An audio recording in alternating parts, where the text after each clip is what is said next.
What's up, guys, and welcome back to the channel. In UFC Saudi Arabia, Whittaker versus Aliskerov takes place this weekend, and it is a stacked fight night lineup, and I'm looking forward to the card. I'm going to be predicting every single fight on this card. There's a lot of close matchups, a lot of difficult picks, and I'm going to be going through the entire card, giving my prediction and breakdown for every single fight.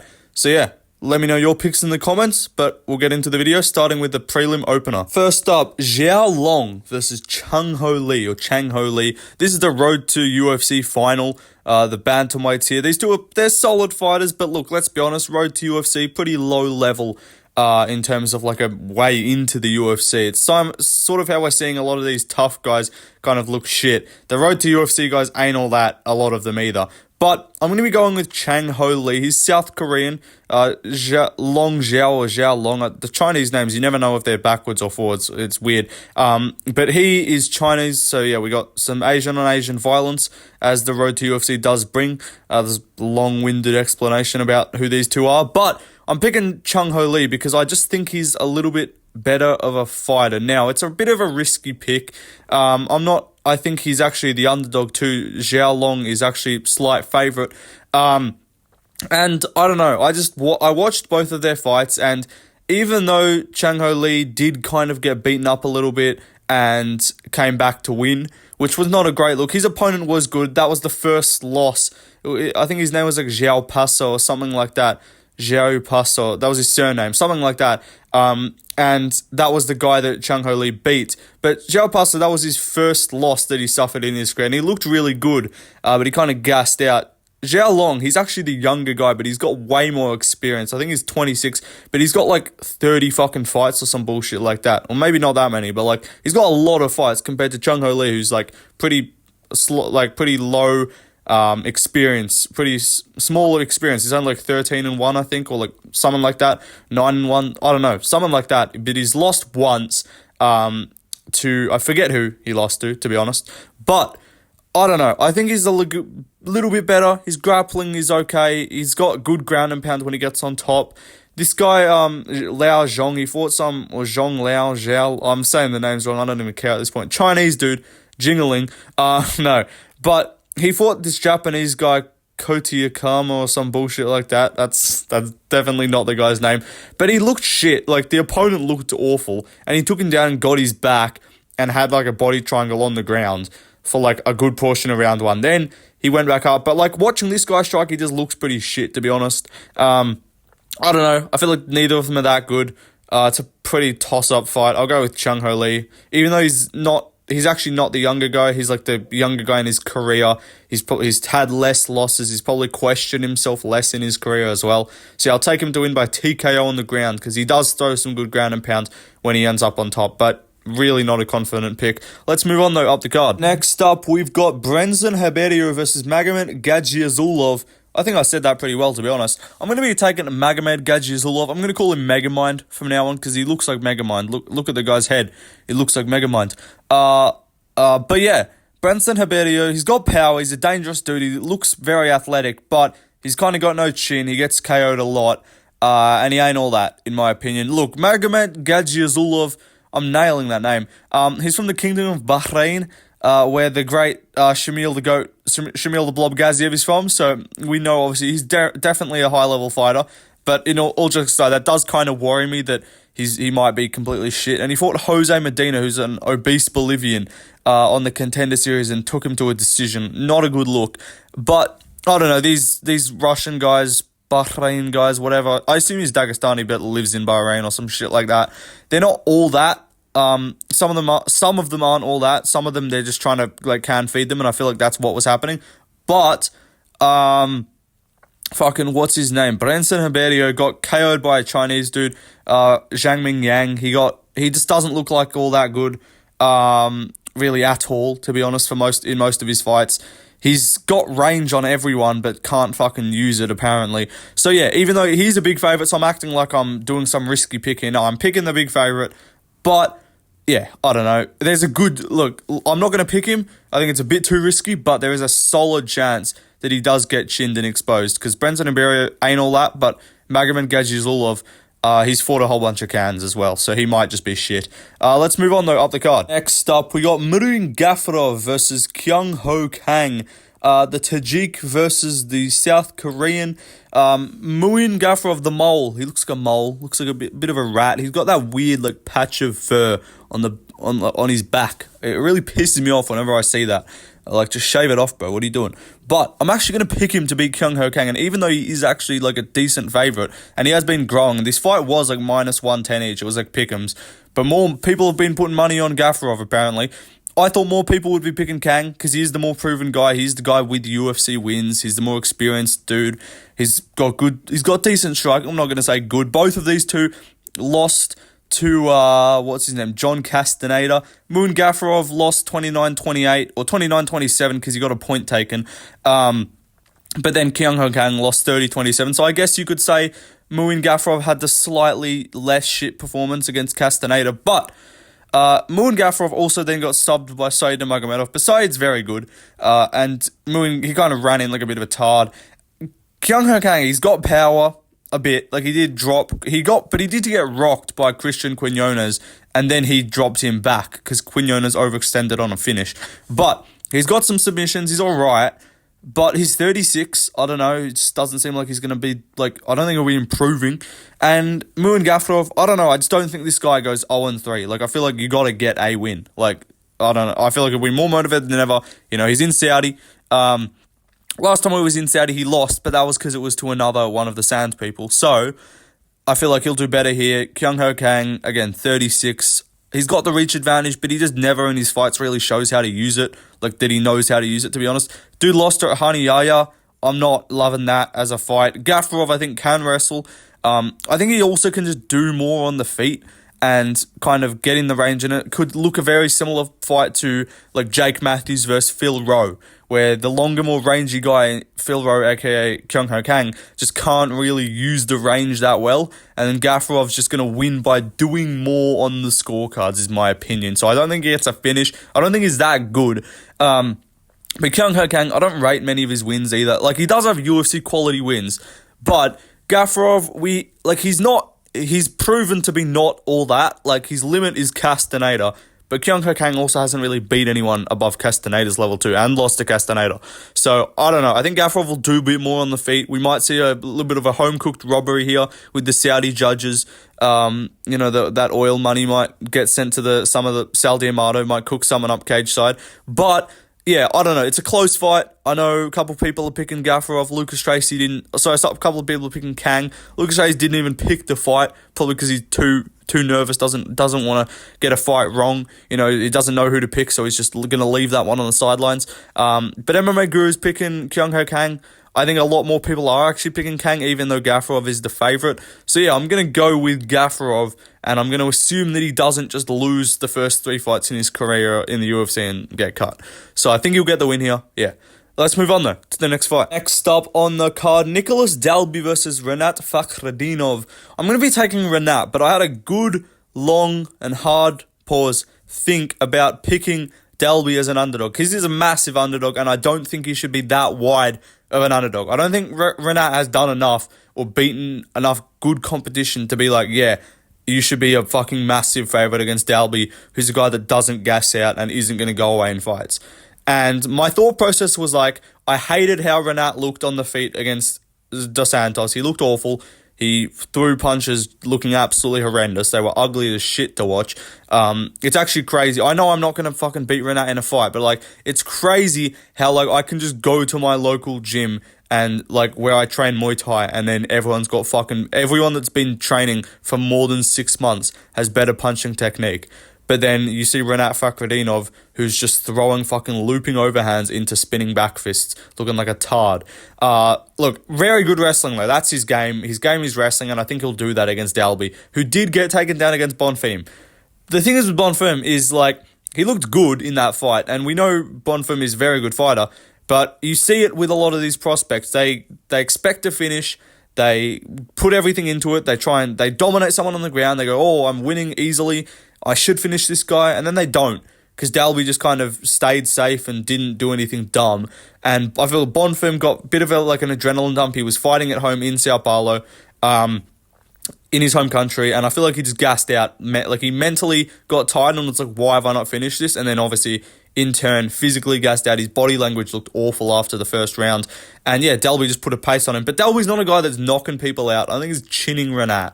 And I also don't think he's quite as dangerous as... I don't think he's quite as good of a striker as Elea Daleski dos Santos, who also has decent grappling too. And he got taken down by Rinat, got dominated on the ground a little bit. And I don't think Dalby's going to have that same defense. Look, I think Renat's going to win a decision. I don't think he finishes him, but he drops people early. Kevin Lee and Dos Santos both dropped him inside a minute. I think he can probably drop Dalby. Dalby's got a solid chin, though. Don't think he gets finished. But yeah, I just don't think Dalby has that same dynamic. I'm not going to call Dos Santos dynamic, but I don't think he has the same danger with his kicks and stuff to drop Rinat with a kick to the body and hurt him to the liver or something like that. I don't know. I feel like he'll just be charging Rinat down, and then I feel like Rinat will just shoot takedowns and take him down. And yeah, I don't think Dalby's wrestling is as good as, or defensive grappling is as good as Dos Santos. So I think he'll have an easier time. Rinat will have an easier time holding him down. Maybe loses the third. I think Dalby will be coming the whole time. Pause. But he'll be pushing a pace, but I just think he won't have enough moments. And there might be this might be a decision where there's an argument on damage. Dalby did enough because Rinat might just crotch sniff a lot of this fight. But yeah, I think he'll win. If it's close on the scorecards, I'm going to favour Rinat to get it done, obviously, with the judging. And yeah, that's all my prediction for this fight. But a bet on Dalby would not go astray because he has beaten a lot of good guys, and he hasn't really lost to many people. He's only got 4 losses on his record. So that's pretty solid for him.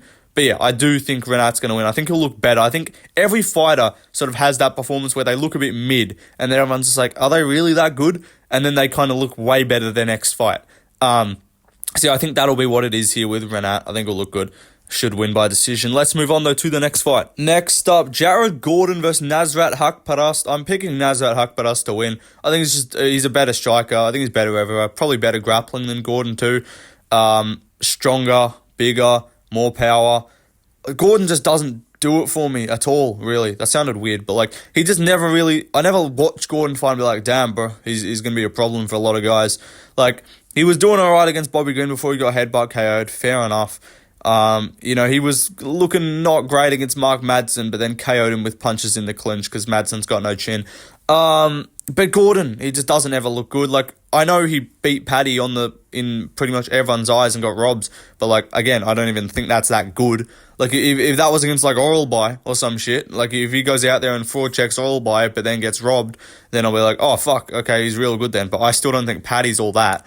And yeah, he just never really looks all that good in any of his fights. He doesn't really have power. He's small as fuck for lightweight. He was a former featherweight, small as fuck for lightweight. Maybe he wasn't a former featherweight. Maybe he just should be fighting a featherweight because he's going to look tiny. Nasrat's not a massive dude, but I think he'll look really small against Nasrat. And I think Haqparast is actually coming into his own a little bit. He's looking better in his fights. He's still not that old too. He seems like a guy that's just been around and fought everyone, so you'd think he's older, but I think he's actually still in his 20s, or maybe early 30s. But he looked great against Malaki, went out there, chinned him, was way quicker. I think he'll be quicker than Gordon, just more dynamic with the punches, and he'll stun him. I think he'll stun him a lot in this fight, and then one time, the stun will turn into a drop or a wobble, and I think he might finish Gordon in round 3. He's also got a high pace too. He had a high pace fight with Landon Quinones, and you might say Landon Quinones is shit, but again, in lower level, unranked fights, size matters a lot. In higher ranked fights, it doesn't matter that much. If you're just better than them, you can get past reach, you can do better. But Landon Quinones is a big guy. He kind of was able to impose his will, and he still lost 30-27 to Nasrat. He just had some moments.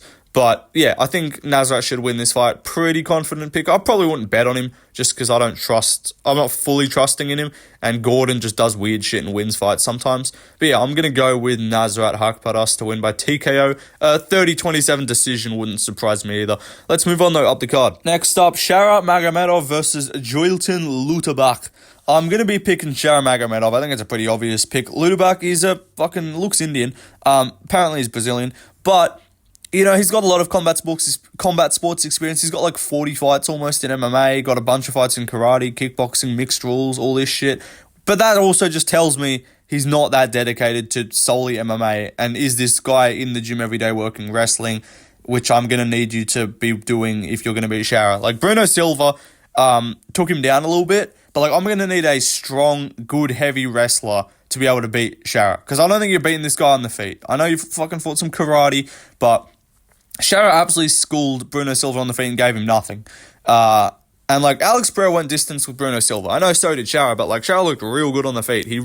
Bruno Silva didn't do a whole lot of anything on the feet. And even on the ground, Shara throws really good, like, up kicks. He throws elbows off his back. He's really dynamic off his back. Doesn't really have a get-up game, but he just makes sure to do damage.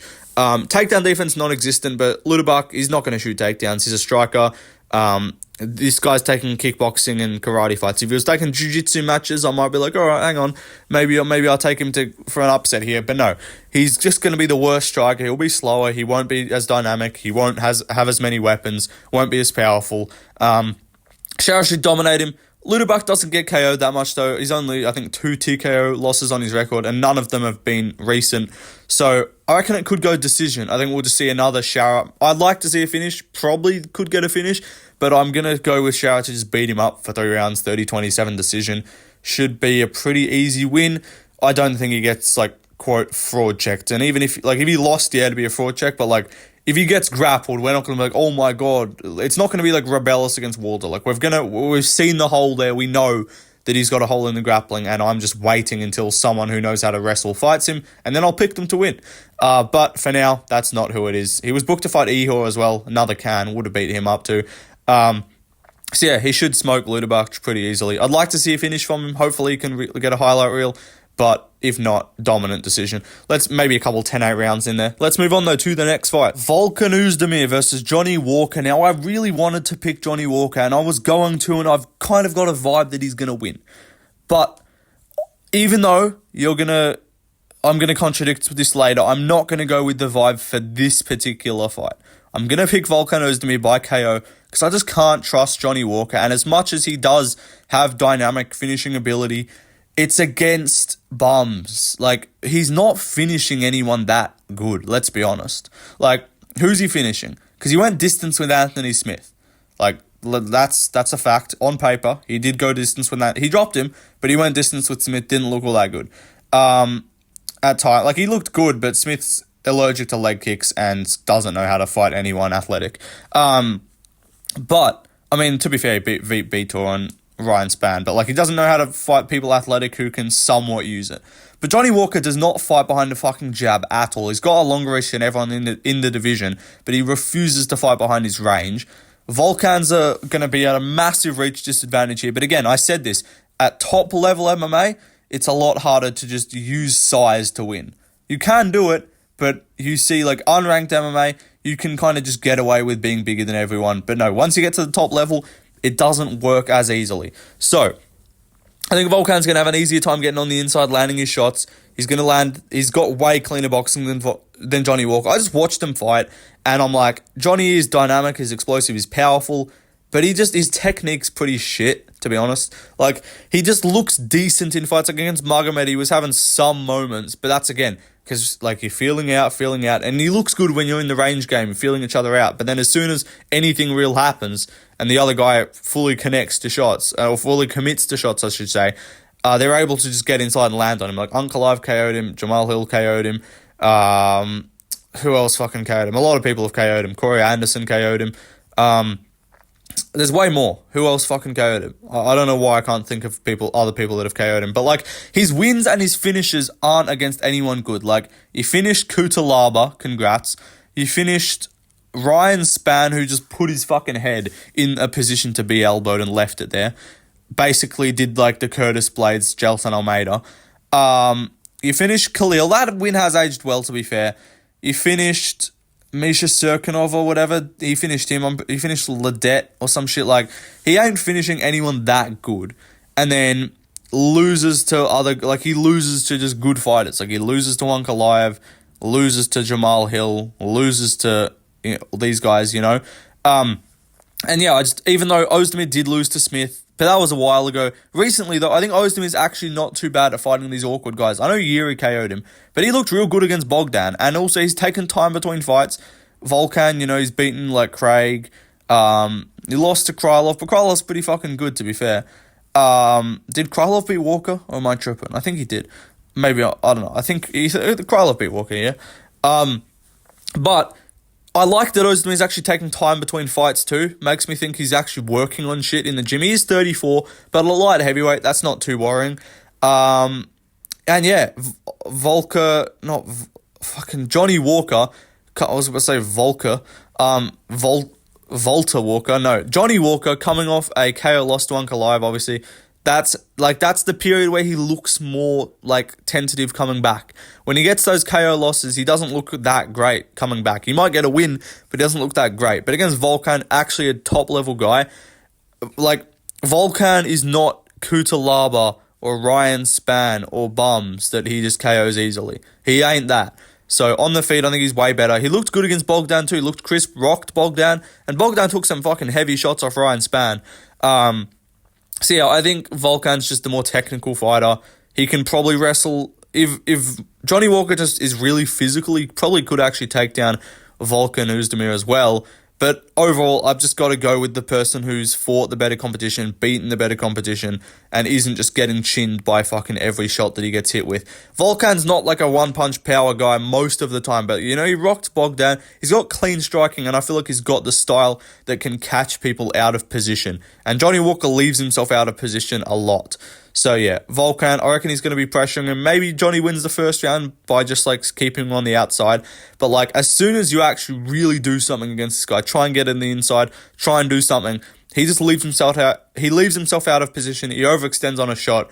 He leaves himself open to counters, and I think Volkan will catch him, put him away. I want Walker to win, and I do have a feeling he might catch him and just do another weird, retarded, like athletically based TKO. But I'm going to go with Volkan. Let's move on, though, up the card. Next up, we got Muhammad Naimov versus Felipe Lima. Now, this fight just got added to the card. Naimov was originally going to fight Melsik Bagdasaryan, and I was going to pick Melsik Bagdasaryan to win, but now we got Felipe Lima in here. And surprisingly enough, Naimov opened at minus 250. He's now been bet all the way to plus money. He's now the underdog. So guess what? I'm taking an underdog, guys. Don't come at me and say I'm only picking favourites. I'm taking the underdog. No, but Felipe Lima is a decent opponent. He's a decent fighter. He's 13-1, I believe, coming off the regional scene on short notice, which doesn't aid my confidence that he's going to win this. He's a striker as well. Naimov was preparing for Bagdasaryan, really good striker as well.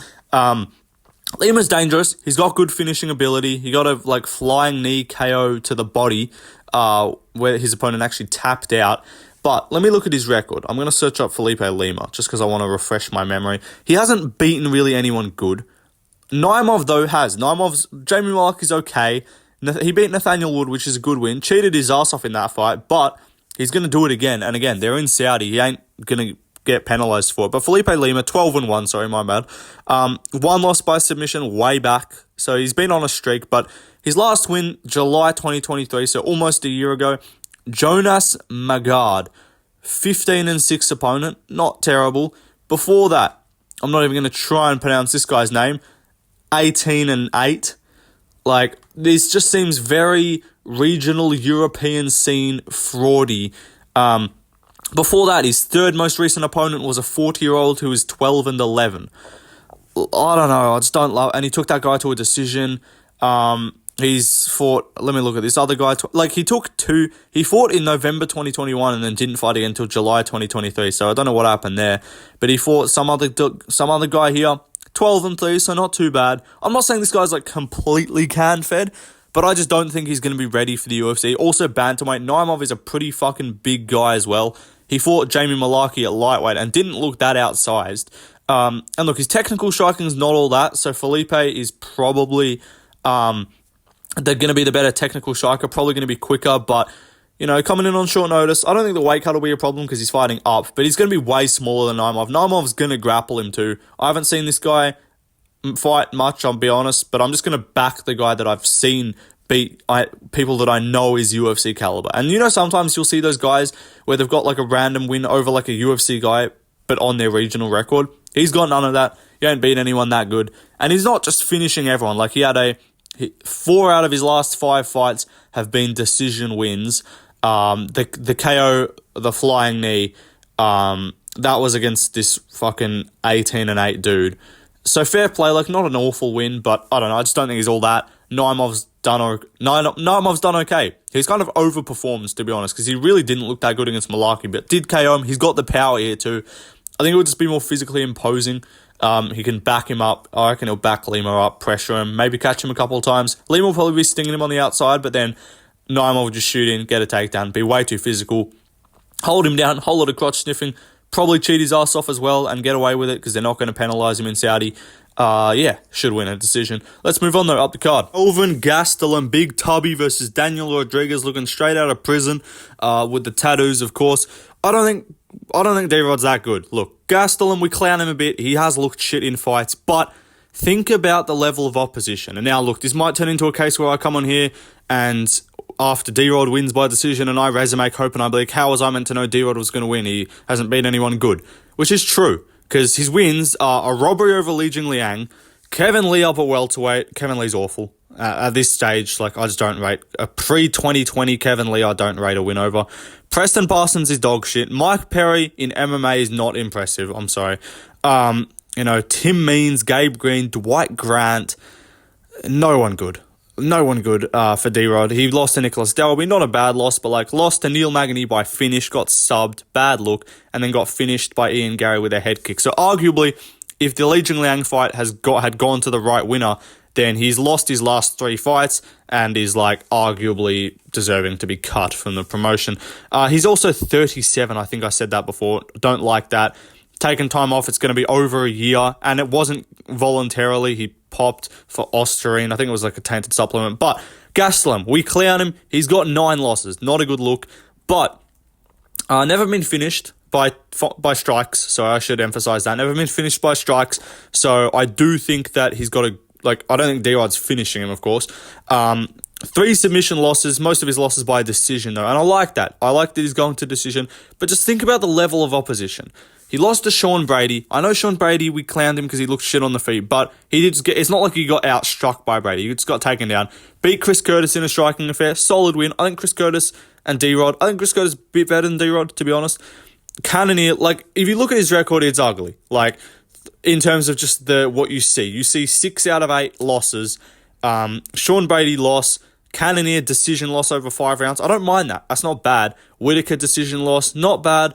Ian Heinich win. Whatever. Jack Hermanson lost, got subbed with a heel hook. Again, D-Rod's not going to be heel hooking you.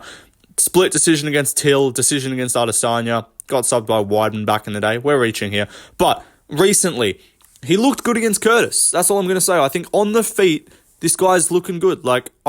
He looked shit in the grappling. I thought he would look better in the grappling, but D-Rod's not going to grapple him. And D-Rod, I just don't think he's that good. He doesn't have the power to put Gastelum away. We've also never seen Gastelum get put away. He's got the Mexican chin, of course. But, yeah, I don't know. Gastelum, I also think he'll look better at welterweight the second time around. He's probably got the weight cut down a bit better. I'm not saying the weight cut's why he lost to Brady, but I don't know. He'll probably have a bit of a smoother camp. He's known about this fight for ages. He should be fine here. I don't know. I just don't rate D-Rod striking all that much. Magny finished you. Awful look.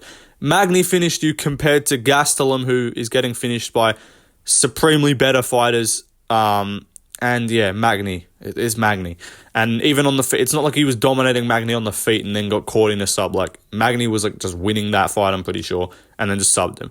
I don't think he's that good. I think there's a reason he's a favourite. Lucas Tracy's picking D-Rod. Fair enough. Fair play to picking the underdog. I don't think he's winning. I think Gastelum should look good. And if he doesn't, that's going to be 7 of your last 9 or some shit like that, and you should just retire at that point. He's younger. I don't think he's going to be improving crazily, but I don't think D-Rod's going to be improving. Year off, I feel like he's just going to be fine for the sake of it. With Gastelum, I think he's still got that I can be good delusion and I can still be a top 10 fighter delusion. Even though it probably won't happen, I like that he thinks that way. Or I assume he thinks that way. With his D-Rod, he's just fighting for the sake of fighting. He got finished by Ian Gary in round 1. Awful look. You're going to lose. Let's move on, though, to the next fight. Sergey Pavlovich versus Alexander Volkov. I'm going to be picking Pavlovich to win. I love Pavlovich, man. He's one of my favourite fighters. I was really hoping that he was going to be Aspinall. I got clowned when he didn't. And fair enough. I picked him to win by TKO. He lost. That's all good. Aspinall's fucking really good. He smoked Volkov too. But Volkov, I think he's just a very efficient can crusher. Now, you might say Pavlovich is the same, but I think Pavlovich's wins are better than Volkov's, in my opinion. I think Pavlovich is like, you can call him a can crusher. I think his can crushing wins are better than Volkov. And he just looks better in fights. Like Volkov, he looks just iffy, to be honest. Like a lot of the time he looks iffy. Pavlovich, let's take a look at his record, because the KO win over Blades, or TKO win over Blades, very good. Smoked Ty and smoked Lewis. Not many people just fucking run through Ty and Lewis. Like Ty lost to Volkov, true, but like Ty went back and forth with Volkov on the feet. He was getting beaten up most of the time, but Ty's a fat fuck. The Volkov is really good at beating fat fucks. Pavlovich is not a fat fuck. That's my breakdown of the opponent level in terms of, like, Pavlovich just walks across the cage and just puts fucking jabs in your face and just KOs you. KO'd Ty immediately. I know he's coming off the Garn loss, but whatever. But then I also think the Ty that fought Volkov we're seeing is just worse and worse every time out. So, like, I think Pavlovich fought a diminished version of Ty after the Garn loss compared to Volkov, who fought like a fucking in-the-bin version of Ty coming off that Pavlovich loss, who then went on to lose to Tabora. So if you see Tai Tuivasa on a resume, you just have to see where along his career did you see that win. Because if it was after the Pavlovich fight, it doesn't mean shit. But smoked Lewis in a minute. Not amazing in terms of like Lewis. I mean, it's pretty solid. No one really just KOs Lewis immediately, at least. Abdurrahimov win, Maurice Green win. Like, but at least he's just getting finishes in round one immediately. Volkov, he's just lost more. He's been shown like to have more weaknesses, to be honest. Pavlovich, like he lost to Aspinall, who's probably the quickest fucking striker in heavyweight and has power. He just darted in, caught him, bang. But Volkov, he's beating fat fucks. Beat Ty, beat Romanov, beat Rosenstrike, beat Tabora by decision. I'm going to need you to be finishing Tabora if you're going to finish Pavlovich. Maybe he doesn't need to finish Pavlovich, but, you know, got subbed by Aspinall, lost a decision to Garn. That's not too bad. Lost to Blades. Lost to Lewis by TKO. I just think if you're getting caught by big overhands and stuff by Lewis, I think Pavlovich can just catch you on the chin. He's going to have the reach advantage. He's going to have the ability. And he's just good at catching people. And also, Volkov, we haven't really seen Pavlovich fight someone shorter than him because he's a very large man. Pause. But Volkov's going to be taller, but I also don't like... Volkov's normally used to fighting really short guys. Like, he's fighting just fat... Like, I know 6 foot's not short, but in comparison, Volkov's 6'7". Like, he's fighting Rosenstrike, Ty, like these 6 foot, 6'1" guys, whatever. Not that tall, not, like, able to really punch up at him too much. That's my opinion. This is kind of, this is a shitty breakdown, I'm sorry, but I think most people are picking Pavlovich anyway. But yeah, I think Pavlovich is going to be able to just jab Volkov, I think, easily as well. I think people normally can't land, like, the shorter guys, the short fat dudes can't land the like straight punches, the normal shots that you land to like keep an opponent at bay. Whereas I think if they're standing at range, I think Pavlovich is still going to just be able to stick a fucking arm out there and just jab him from like halfway across the octagon. Volkov, also used to having to reach. He's going to have a slight reach disadvantage here. And yeah, I don't know. He's lost fights. Volkov, he just hasn't shown. It's not like he had just beaten everyone and then he got subbed by Aspinall. Like, he's lost on the feet. He's been finished on the feet too.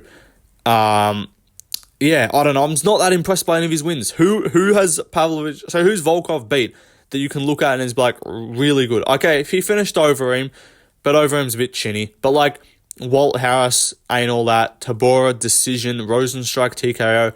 Early stoppage, but again, Rosenstrike ain't all that. Romanov's just obese and quit because he gassed out after failing one takedown. It's just a vibes pick. Look, Pavlovich is a favourite. I think people think he's going to win. I do think the fight is a bit closer because I don't think if Pavlovich doesn't finish him, Volkov could just outpoint him on the feet. But even then, I think Pavlovich is just going to land the better shots throughout the fight. Like, Volkov's going to be just doing some tapping, trying to like front kick and stuff, landing some decent kicks, which Aspinall was able to land a couple kicks on Pavlovich. But, I don't know, I think Pavlovich was landing the better shots. I think he'll wobble Volkov. We even heard, when this fight got announced, Volkov was like, I didn't really want to fight him. We're friends, we used to train together and stuff. And he even said he used to have fucking a lot of trouble with Pavlovich on the feet and would just have to wrestle him in training. I don't think he's wrestling Pavlovich in the octagon. Pavlovich stuffed takedowns off Blades. He's stuffed takedowns before. Overeem did take him down, but that was in his debut. long story short, I'm picking Pavlovich. I think he'll catch him enough times. I think he'll either finish him in the first or even across the distance. I think he'll win the first round because he'll like just barrage him, and then I think he might scrape the second round. This is if it goes distance, but I don't think it does. I think he'll finish him in round one because we have seen Volkov just get caught with big shots and just big looping punches, big meaty hooks, as Lucas Tracy would say. So I think Pavlovich is going to do that. Let's move on, though, to another fight, or to the main event. Robert Whittaker versus Aliskerov. Now, you might notice that there is no prediction up on the screen, and that's because I don't fucking know who I'm picking here. And you might be confused by that. And this is going to take ages, so sit back, relax. I'm just going to probably yap for like 10 minutes here. But I don't know who I'm fucking picking yet. I haven't made up my mind. Because, look, yes, everyone fucking knows, so I'm just moving around on my couch as I speak. Everyone knows Whittaker is a more technical fighter than Ikram. He's the better technical fighter. He's got more weapons on the feet. He's got a really good jab. He's probably quicker than Ikram on the feet. Ikram's more powerful, but yeah, Whittaker, he's got better movement. He's just got better fundamental striking. He's got leg kicks. He's got body kicks. He's got high kicks. He's got a lot of stuff. He's got a lot of weapons, and he looks good. He's a good outside fighter. Got that blitz. Ikram hasn't looked good in many of his fights. He's looked good, but against no ones. And I think that is why everyone is rightfully so picking Whittaker, right? Because Phil Hawes has no fucking chin, and Phil Hawes was looking okay. But again, Phil Hawes looks good in his fights until he gets chinned. That's like the kind of deal with Phil Hawes. He's actually a technically good fighter. Like, he beat Naimov, who's now a top 5 middleweight. Like, Phil Hawes is good. He just can't take punches. And this might sound retarded to say, I don't think Whittaker chins Phil Hawes. Like, I think if Whittaker fought Phil Hawes, he would just outpoint him to a decision, probably. Maybe that's the most retarded statement ever. But, like, hear me out. Who's Whittaker finishing? Like, when's the last time Whittaker's got a finish? So, I don't think anyone's really picking Whittaker by, like, flat-out KO. But who does he finish? His punches aren't all that powerful, to be honest. But, like, Paulo Costa decision, I've never thought Costa was all that, to be honest. Like, since the Adesanya fight, it's been very clear to me Costa is not that good of a fighter. Strickland had a way easier win against Costa than Whittaker did too. That's not saying that, like, that's bad. Like, Strickland's obviously very good. But it's got shown, like, he did get tagged by Costa. Like, it's not like he just stayed out of danger, just never fucking got touched by Costa. Got rocked at the end of the first. He was getting touched up. And again, Costa, I don't think is that powerful either. Lost to Dricus by TKO. Look, Dricus is very good. He beat Sean Strickland by split decision. I thought Strickland won, but he's now the champion of the world. So I'm not saying that's a bad loss as in losing to Dricus. But I think getting finished in the way that he did, by getting jabbed, and after the first round in which he had, where he was doing okay, took Dricus down, and then kind of got muscled around and sort of shat his pants, I didn't like it against Dricus, even because Dricus does finish guys. Like, he finished Till, but like, let's look at the caliber that Dricus is finishing apart from Whittaker. Like, he finished Till, who's not good, subbed him. Till's just tapped immediately. Brunson gasses and is awful. Took Tavares to a decision. That's fine, but like, I'm not saying Dricus isn't good, but I'm like, I feel like if your defense is good, you shouldn't be getting chinned by Dricus and dropped with a jab. I don't know. That's just me, maybe. Like, we saw Strickland's chin is not granite. Like, it's not a bad chin, but like, Strickland was just able to stay out of like the massive shots of Dricus. He got hit a lot, and he never got dropped. He never got wobbled. But Whittaker dropped by a jab. Looked like he was just getting looked like he sort of just shat himself every time Dricus threw punches and landed on him, and was just able to like hoss him around a little bit and just be a bit too physical. Like, with that takedown in the first round where he then beat him up on the ground a bit. He just physically sort of muscled him down to the ground. Dricus is a guy that we've seen pull fucking mount against Tavares by trying to lat drop him. Like, Dricus' takedowns, they're good, but like, you should not be getting like head and arm dragged from like by Dricus du Plessis and just look like you've got nothing to do with it. And like, nothing, he didn't even like, I know Whittaker's got good takedown defense, but like, I feel like this takedown defense is like doubles and singles. I'm probably off here, and he has stuff takedowns from Yoel, and he's looked good in the defensive wrestling, but like, Dricus took him down. I don't know, I just don't love that. he seems like a guy that can just kind of be muscled to the ground in the clinch, sort of. I think I could see Ikram muscling him down in the clinch, getting him with some sort of trip. I could see that happening. And on the ground, I hated how he looked against Dricus on the ground. Like, he did not pop back up straight away. He did not, he didn't, like, stay out of danger. Like, he got beaten up with elbows, cut open. Dricus was working on a DAS, and Whittaker just looked shocked and just almost shat himself at the end of the round and just looked like, what the fuck, when he got back up to the feet. And he did say he was sort of underestimating Dricus a little bit. But still, it's nothing to do with underestimating. It's like, once you're actually in the cage, you physically should be able to not just get bullied on the ground. I don't know. Again, by no means am I saying Ikram is like the best fucking fighter in the world and he's just going to run through Whittaker on the ground or something like this. But I'm just pointing out what I've seen with Whittaker recently, compared to like when he was the guy that just only lost to Izzy and he just schooled everyone else. I feel like if you impose your will against Whittaker and you really just kind of bite down, go forward, Whittaker's a guy, he's a bit chinny and he does allow himself to get pressured a little bit and he does kind of break a bit if you can apply enough pressure. Like Dricus just kind of physically bullied him around and he got dropped by a jab.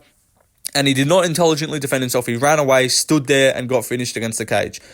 I really didn't like that look, to be honest. And I hated that you got dropped by a jab. You can't be getting dropped by jabs. But yeah, then he took a fucking wheel kick from Paulo Costa. So, like, Whittaker's chin is retarded. If it's going to be... Look, we're going fight for fight here. So maybe he's... like, and even against Adesanya, he got dropped by a jab off balance in their in the rematch. Got, obviously, dropped in the first round and then finished in the second against Adesanya the first time they fought. Not saying Ikram is Adesanya. This is not me like saying that these are the openings for Ikram, but I'm saying these are the holes in terms of what Whittaker has shown. And also, even though he's how old is Whittaker? He's 33, turns 34 later this year. I'm sure he's working for the belt. I'm sure he's still very good. But do I think this is just going to be the best Whittaker to ever show up? No. Also, look, the style matchup in terms of going from Hamzat to Ikram is pretty similar, so I don't think he's going to just not be prepared at all. And again, he's better than Ikram Aliskerov. I don't know why I'm having to fucking go about this the way I am. Robert Whittaker is a better striker than Ikram. He's got good takedown defense. He's fought 10 times better competition. He's been at the top of the division for ages, the third greatest middleweight of all time, arguably, behind Izzy and Anderson Silva. Or Anderson Silva and Izzy, obviously that's the correct order. But like, he's one of the best fucking fighters in 185 history. I don't know why I'm questioning the fact that Ikram might beat him, who Ikram was getting tagged up by Phil Hawes, looked bad. It's just a vibe. It's a vibe pick. I've got a feeling that Ikram's going to win. And that's the reason why I was late to this video and I didn't just do it yesterday. And I instead did a fucking UFC Japan card builder, which got fuck all views.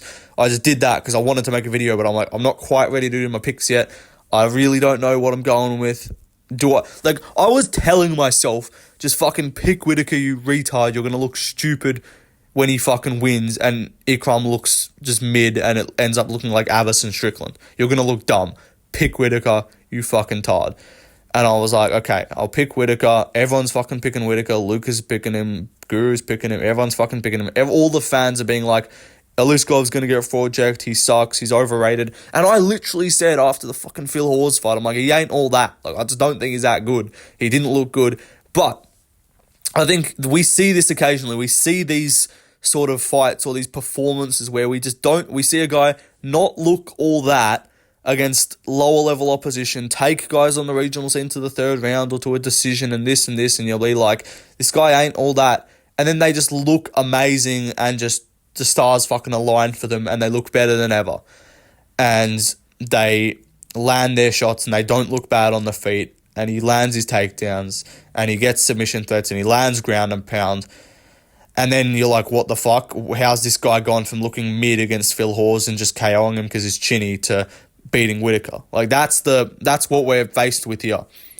Unranked guy, beaten literally no one worth a damn. I don't know. I've just got a feeling that he's going to win. I've got a feeling that he might drop Whittaker with a jab. Whittaker's going to be doing alright. He's going to be doing his little blitz. He's going to be looking fine. Ikram's going to be looking mid as fuck on the feet and looking like, what is this guy doing in there with Whittaker? And then I don't know, might engage in a clinch, might take him down a little bit, might get him down to a knee. Whittaker might get back up, might get close to the back, and people will be like, oh, Ikram's looking okay in the grappling. They're back at range. Whittaker's just trying to find his range a little bit, land his jab, land his cross. He's probably going to be landing pretty easily on aliskerov because his defense, aliskerov's not that great defensively. But I don't know. I feel like Ikram's just going to throw some weird fucking shot and it's going to land because we see Whittaker do worse against Dricus than he did against Adesanya in the rematch. And Adesanya is obviously a better technical striker than Dricus du Plessis. But we see Whittaker able to stay out. I think it's a similar thing with Sean Strickland. The guys that throw the big looping shots and extend on the punches and pressure him are able to do okay. But the guy that try and just throw real technical, real straight punches, they don't do that well because, he's conditioned to that. He's got good defense to the standard punch. He can bounce in and out at a range, and he can do that. But Ikram, he's that fucking weirdly awkward on the feet that I can just see him landing something. I can see him maybe landing like an overhand or just landing a jab, timing a jab as Whittaker comes in and just stuns Whittaker. Maybe not fully drops him, but like wobbles him and everyone's like, oh, what the fuck? And then they're back at range for a little bit and then he lands another one. And like, it's not going to be like a drops him bad, finishes him straight away. I think it might be like a stuns him. I think this fight will go into the second, and I think we might see a similar situation to the Dricus fight where he looks good early, he's doing his thing, he probably stuffs a takedown, maybe Ikram has a bit of success, maybe muscles him to the ground. I feel like Whittaker might just like shit himself a little bit here. Maybe he won't, maybe he's fine, maybe this is his wheelhouse, 5-round main event. Again, if this goes into the 3rd, 4th, and 5th, I do think Whittaker's going to win. So I can't play both sides here. I can't be like, oh, Ikram might finish him, but Whittaker might win a decision. I'm not going to do that. I'm going to give a pick. I'm going to pick Ikram. And I'm probably going to end up being wrong and look like a retard, but I'm willing to do it because I want Whittaker to win, right? I want to be able to root for my pick. So I want to be able, I don't want to have to be I don't know why I'm fucking picking Ikram, man. Why? Why am I picking Ikram? I don't know. Just, guys, type in the comments and say, Left Lane, you're fucking retarded. If you get to this point in the video, if you put up with this yapping, just let me know I'm retarded for picking Ikram. And I'll acknowledge it, but I'm still going to pick him. I don't fucking know why. It's vibes. I'm going with vibes. I've had vibes in the past. I had a vibe that Strickland was going to beat Izzy, and it fucking happened. I had a vibe. I knew that fucking Topuria was going to beat Volk, but I just picked Volk because I wanted him to win. I'm not picking the guy just because I want him to win. And I know that's different. I know this is not Topuria vs Volk, but I have vibes that some things are going to happen. Sometimes my vibes are fucking off. I was like, nah, Islam's going to beat Dustin. I didn't have a vibe Dustin was going to win. I'm like, nah, that's not happening. But sometimes I just get the vibe and I'm going to go with the vibe. I'm going to fucking... Even Whittaker against Dricus, I had a vibe that Dricus was going to win. But I ignore the vibe too much and I try and be too logical too much and I just pick who everyone else is picking and be safe because there's not that many people aren't picking that many different fights on the card and, I could be like neck and neck with everyone on picks and then I could just be safe and call it a day and we all go level on picks and we all go 8 out of 11 or some shit like that and we're all happy. Or I could fucking pick the risk, pick the upset, pick the risk. And even though it's close on the odds, no one fucking thinks Ikram's going to win, really. I have not seen many people actually picking Ikram, apart from the Dagestani fans in the comments that are chucking in their Russian flags. No one is really picking Ikram because logically he shouldn't fucking win. But I feel like this is going to be one of those times where logic doesn't apply, where the Saudi fucking gods, the sand people, they all align. Whittaker is just a bit nervous coming into the cage, in Saudi, new environment. He's like, what the fuck? Ikram, I think he's going to live up to the moment. I think he's trains with Islam, he trains with Habib, all these guys, trains at AKA, and a lot of, or ATT, whatever the fuck it is, and a lot of them are saying how good he is, and how good his grappling is, and how much of a problem he causes. And that's why maybe he takes Whittaker down, and threatens with some submissions and does some shit on the ground, and everyone's thinking, oh, we're in for a good fight here. And then Whittaker's got all right, I got to fucking lock in, I got to stuff these takedowns. And then he just catches him with something on the feet in round 2. That's my vibe. Again, my vibe could be fully off if I was trying to be logical, if I was going with the crowd, if I was picking who I think should win this fight, it's Whittaker. Whittaker should win. But Fuck it. Who cares? I'm gonna pick Ikram.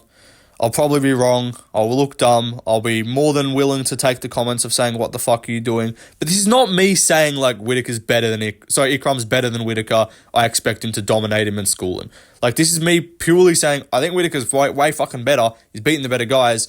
It's like a less, obviously this is not the same extent, but like, I get vibes, like, with like Bogdan against Span, alright?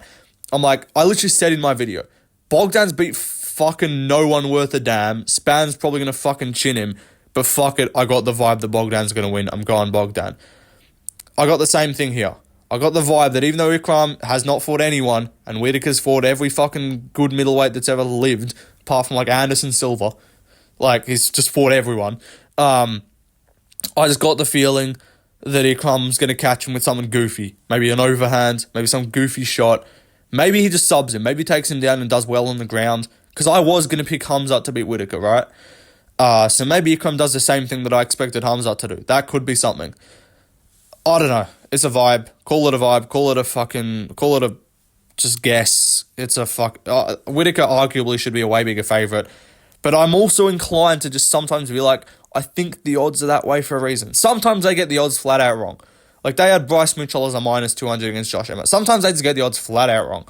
And maybe it's just because he's Dagestani. But I feel like sometimes the odds are the odds for a reason. People know what they're fucking doing with these odds most of the time. And I feel like if they were like, yeah, we really think Whittaker's going to win, we don't want to give people value on Whittaker, they're putting this motherfucker at like minus 250. And then some people might still bet on him at minus 250. But with Ikram, maybe it's just because he's Dagestani, because he hasn't beat anyone, but I just got the vibe. I got the vibe. He's going to level up. He's going to look better than ever. His striking's not going to look completely awful, and I think he could take down Whittaker, cause him some problems on the ground. Round 2 gets underway. Whittaker's back, tuning him up on the feet, and then he just gets dropped, and then just shits himself, and he's not the best at surviving those spots. So I'm picking Ikram Aliskerov by round 2 TKO, either ground and pound, if he gets taken down again, or gets finished on the feet, gets dropped with a jab, and gets sort of swarmed against the cage. We saw how quickly he swarmed Wally Alves. I know Wally Alves is awful, but like that's not anything to do with the opponent. That's just like he puts together a combination very quickly and can just crack you with something, and then bang, you're cooked. So there, that's my pick. Ikram by TKO. Probably gonna not fucking happen, but who cares? Because anytime this happens, like if my vibe was me picking Ikram, and then I ignored my vibe and picked logically and picked Whittaker, then Ikram is gonna fucking win, I guarantee it. If I came on here and said, I've got a vibe Ikram's gonna win, but I'm gonna be logical, I'm sticking with Whittaker, Ikram's gonna fucking chin him in the first. So it might be one of those cursed picks where I either stick with my vibe and my vibe's just wrong, or I go against my vibe and then it ends up being retarded, and I was like, why didn't I just fucking, yeah. So, I don't know, I'll pick Ikram, who cares? It's one fight, one pick, so even if I get this wrong, hopefully I'll get the rest of the card right, I don't know. Those are the full card picks, guys. Long-winded fucking video. I don't know how long I can't see the timer right now, but I imagine I talked for like 15 fucking minutes. So, really long video here. I hope you guys enjoyed. Leave your picks in the comments. Those are my exact picks on screen, by the way. And yeah, no fight companion for this one because it's going to be at 2 a.m. Australia time and I've got mates over. But yeah, peace out, guys. Hope you enjoyed. And I'm rooting for Whittaker, don't get me wrong. Again, vibes. The dude comes winning vibes. Purely vibes. No logic. There's no, oh, look at Ikram's record. None of that. I didn't even have to name any of his opponents. I named Wally Alves and Phil Hawes because that's his UFC record. I ain't naming no regional guys. I ain't doing none of that. I just got the vibe. So if I got the vibe, I'm going to go with the vibe. I'm going to not think logically. Yeah, fuck it. Peace out.